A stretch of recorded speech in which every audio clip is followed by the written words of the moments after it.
Did you know that people who only sleep 5 hours a day lose 55% less fat than people who sleep 8? Same diet, same calories. The only difference is sleep. And one of the biggest ways people sabotage their sleep without even thinking about it is by eating the wrong foods at night. So I'm going to show you 7 specific foods that improve your sleep and support fat burning at the same time, including how much you should eat, pro tips for preparing them, and the hidden mistakes that cancel out their benefits. Here we go. Food 1, the missing sunlight signal. To start, I'm going to show you a food that helps you sleep deeper so your body can actually burn fat overnight. The food is common in Nordic countries like Norway, Iceland, where for months at a time, there's almost no sunlight. Now, according to everything we know about sleep, that should be a problem because your body relies on light to regulate its internal clock. But historically, people in those regions still slept well. And it turns out that's because of this one food that kept showing up on the dinner table: fatty fish. They didn't know why it worked. They just knew that when fish was on the plate, people slept better. Then when researchers finally tested it, the answer caught them off guard. It turned out that it wasn't the protein that was responsible. It wasn't even the omega-3s. It was the vitamin D.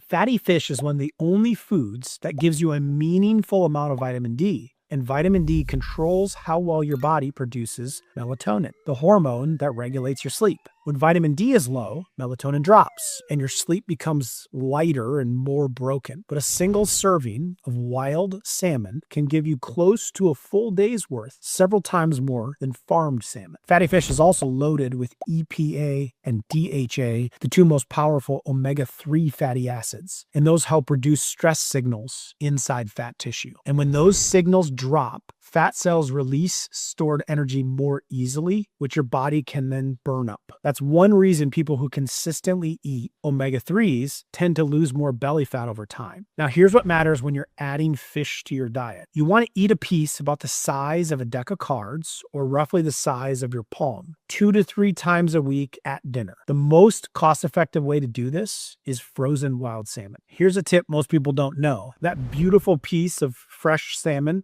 sitting in the grocery store display case may have been on ice for up to 2 weeks. Frozen at sea wild salmon is flash frozen within hours of the catch, so it actually retains more of the nutrients than the fresh stuff. And it's almost always cheaper. If salmon isn't in the budget, canned sardines or mackerel in olive oil also work great. And they're usually $2 a can. Just make sure that the label says in olive oil, not sunflower oil or soybean oil. Those seed oils are loaded with omega-6 fats that create inflammation, which is the opposite of what you're going for. And if you're using sardines, you can eat the bones. They're completely soft and you won't even feel them, but they are packed with nutrients like calcium as well. They're not my cup of tea, but sardines are incredibly nutritious. Next, to show you how something simple can improve your sleep, think about Halloween for a second. You carve a pumpkin, you scoop out the middle, the seeds, and you throw it away. That's a mistake people have been making for thousands of years because those pumpkin seeds have actually been used as medicine by cultures like the Mayans, the Aztecs, the Cherokee. One small palmful, about an ounce, roughly enough to fit in a cupped hand, gives you almost 40% of your daily magnesium, plus 2 other sleep-promoting nutrients, tryptophan and zinc. That's 3 separate sleep pathways from one small handful. But a palmful of pumpkin seed, it only costs about 25 cents. Now here's the mistake most people make that ruins the sleep benefit. They eat the pumpkin seeds by themselves and wonder why nothing happens. That's because tryptophan in pumpkin seeds has to compete with other amino acids to get into your brain. And without a small amount of carbohydrates alongside the seeds, the tryptophan loses that competition. So you want to pair them with a high fiber, low glycemic carb like a berry, a sweet potato, or a whole grain cracker. You can also spread a tablespoon of pumpkin seed butter on a piece of sprouted grain toast. When you're buying them at the store, you want to look for them to be raw, unsalted or salted, small green hulled seeds. We buy big bags of them at the Living Good household. The kids even enjoy them. Just make sure they're not not roasted in any toxic seed oils. Then all you need to do to get the sleep benefits is about an ounce, a small palmful. Eat them an hour or two before bed. Just make sure they don't get heated too much to make sure you don't alter the healthy fats that are in those pumpkin seeds. Next, to show you how powerful food can be for sleep, let me give an example that surprised even researchers. In 2011, researchers ran a simple study that produced results no one expected. They had 24 adults with sleep problems, and they had them eat 2 green kiwis 1 hour before bed every night for 4 weeks. And they were shocked by the results. Sleep quality improved by 42%. Time to fall asleep dropped by 35%, and total sleep time went up 13%.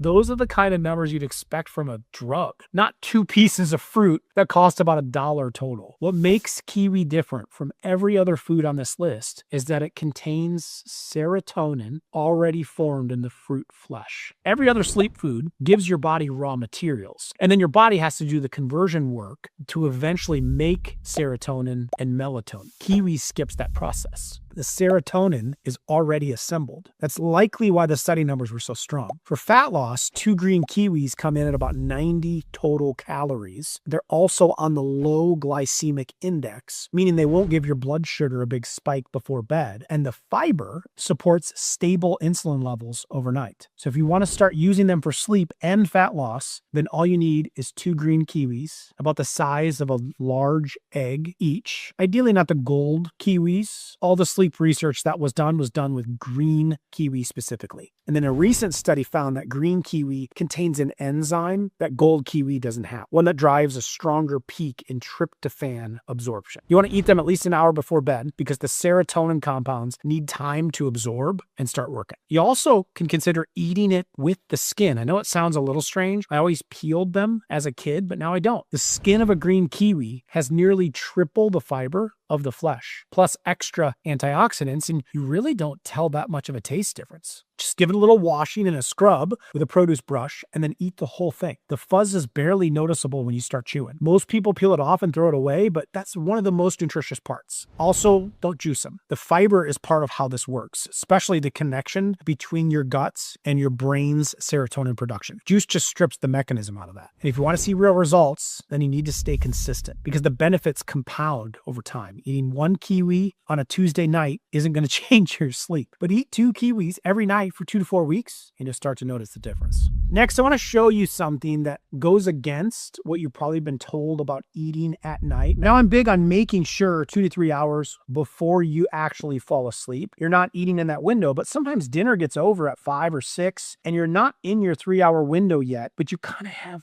just a little craving. You want a little something right from that 6 p.m. to 8 p.m. or 6 p.m. to 9 p.m. time period. Then you're going to go to bed at 11 or 12 o'clock later in the evening. So a lot of people believe that anything you do eat is just going to get turned into fat, but that's not true. The research actually have tested this specifically with protein, and the results are consistent. Eating protein before bed does not stop your body from burning fat overnight. Now, don't eat too close to bedtime. That's not what I'm saying. But if you do have a protein snack, some studies show it actually increases how much fat the body burned. And of all high protein foods that you could eat in the evening, cottage cheese may be the most scientifically proven option. It is loaded with a protein called casein. Now, some people are sensitive to it, but it digests extremely slowly, and it forms a gel in your stomach that drip feeds amino acids to your muscles over 6 to 8 hours while you're sleeping. Think of it like a time-released capsule in whole food form. So for anyone over 50, it's especially important because muscle mass naturally declines with age, and muscle is what drives your resting metabolism. Now here's how you could use it. 1 cup of plain cottage cheese, about the size of a single serving container. It gives you roughly 28 grams of protein. I go with plain, full fat, and I get it organic because it's more filling, and then it keeps you from waking up hungry at 3 a.m. You could eat it, like I said, as a post-dinner snack or dessert early enough in the evening that you're not eating right before you lie down for bed like we talked about. The casein keeps releasing amino acids for up to 6 to 8 hours, so even eating some with your dinner covers your entire sleep window. Now, don't buy flavored options. Flavored cottage cheese can have 10 to 20 grams of added sugar per serving. That sugar spikes before before bed, and it does three things to the body. Jacks up your insulin, which blocks growth hormone release during your deep sleep, causes blood sugar to crash around 2 to 3 a.m. That wakes you up, and then it works directly against the fat burning that you're trying to support. So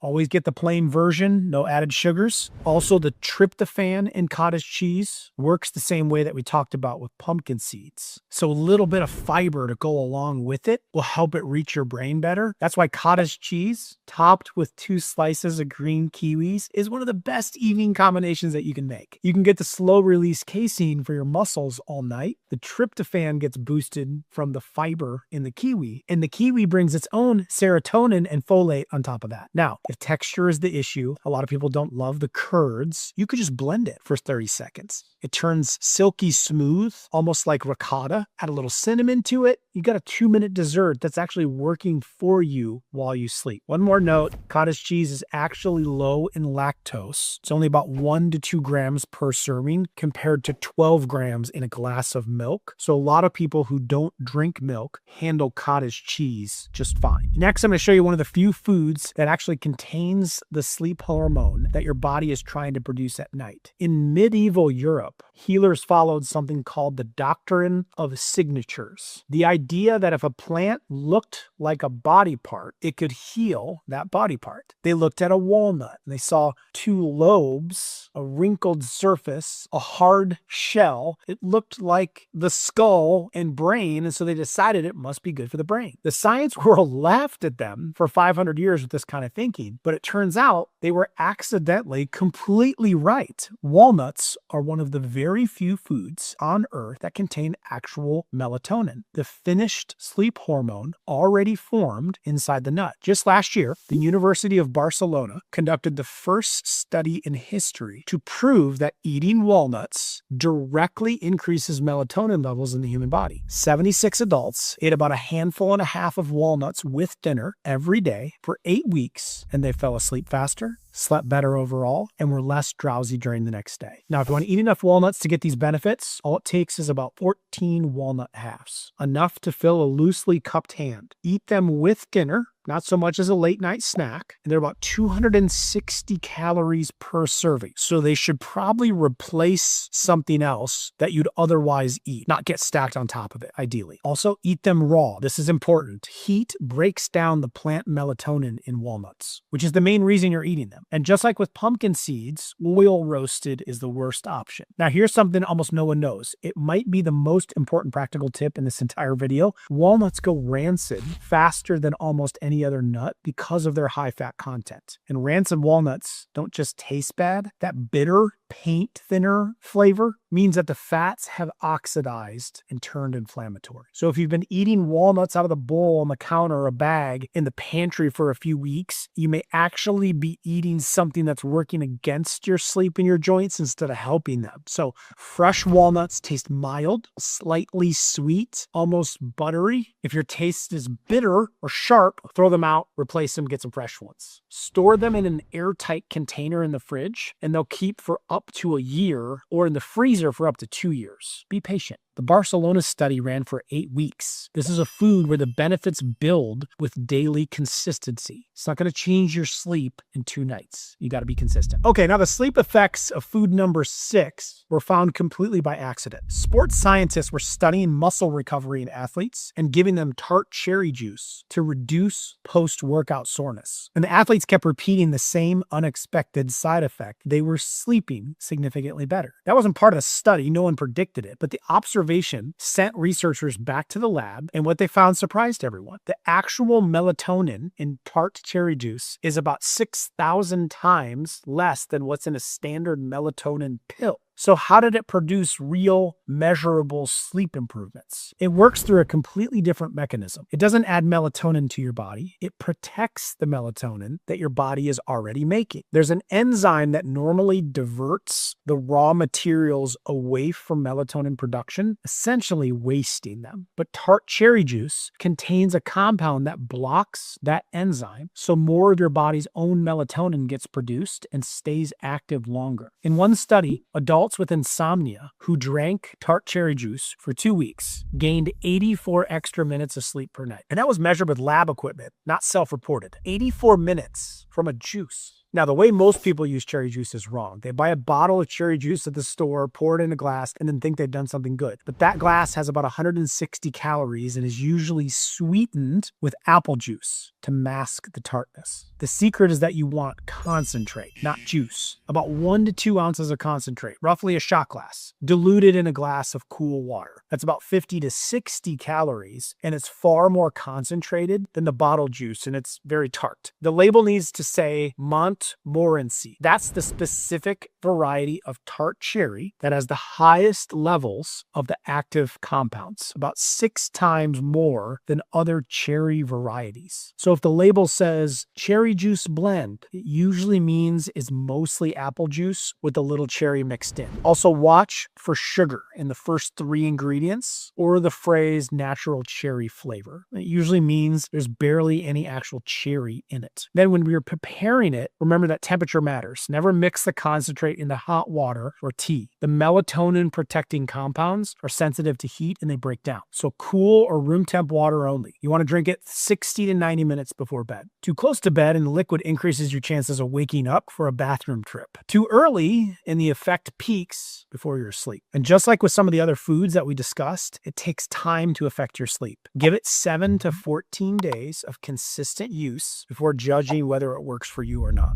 Number 7, the last one. This has been used for over 3,000 years. And only recently did we figure out what it's actually doing in the brain. The ancient Egyptians used it as a medicine and dedicated to their gods. Greek physicians prescribed it. Roman soldiers bathed in it to recover after a battle. And medieval monks grew it in their monastery gardens, especially as a sleep remedy. I'm talking about chamomile tea. For 3 millennia across completely different civilizations, the same plant kept showing up for the same purpose. Now we know why. The active compound in chamomile is called apigenin. And apigenin binds to the same receptors in your brain that anti-anxiety medications like Valium target. They're called GABA receptors. GABA is the system that quiets your brain down at night. And apigenin activates it gently. No dependency, no grogginess the next morning, none of the side effects that come with the drug. Clinical studies show that chamomile improves sleep quality, reduces anxiety, and, this is the part most people don't know, one long-term study found that people taking chamomile extract for 6 months had significant reductions in body weight. The mechanism is the stress connection. Lower anxiety means lower cortisol, and cortisol is the hormone that drives belly fat storage. It also has 0 calories, 0 sugar, no insulin response. And after 2 to 4 weeks of drinking it every night, your brain starts to associate the ritual, the warmth, the smell, the act of making the tea with sleep itself. That's real conditioning. The same reason reading in bed eventually makes you drowsy. Now, here's where most people go wrong with chamomile. And that's the reason why so many people say, I tried it and it didn't do anything. First, use 2 tea bags, not 1. 1 tea bag doesn't deliver enough apigenin to do anything meaningful. 2 is the sleep grade dose. Secondly, steep it for about 8 to 10 minutes, not 2 to 3. A quick dip in the hot water only gives you chamomile flavored water. And unlike green tea, chamomile doesn't turn bitter with a longer steep. You literally cannot over steep it. So let it sit.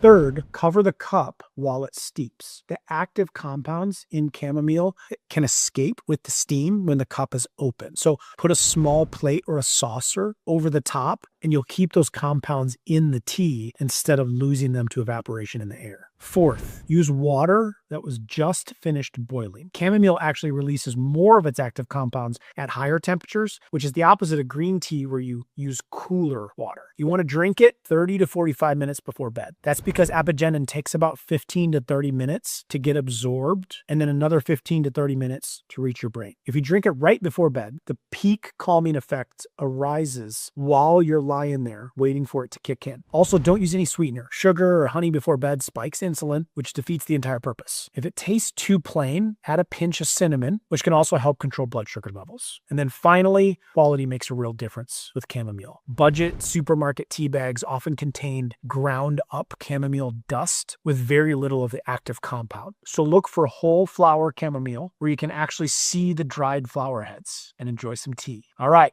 Now you have the 7 foods for sleep and fat loss. But the food is only one piece of this. What you do between dinner and bed, the habits, the timing, the order, determines not only how well you sleep, whether your body actually shifts into fat burning mode overnight. So I put together a complete 9-step bedtime routine that walks you through exactly what to do step by step from the moment you finish dinner to the moment your head hits the pillow. It's called Do These 9 Things Before Bed to Lose Fat and Get Amazing Sleep. I'll include a link to that here. Click to watch it next, and I'll see you there.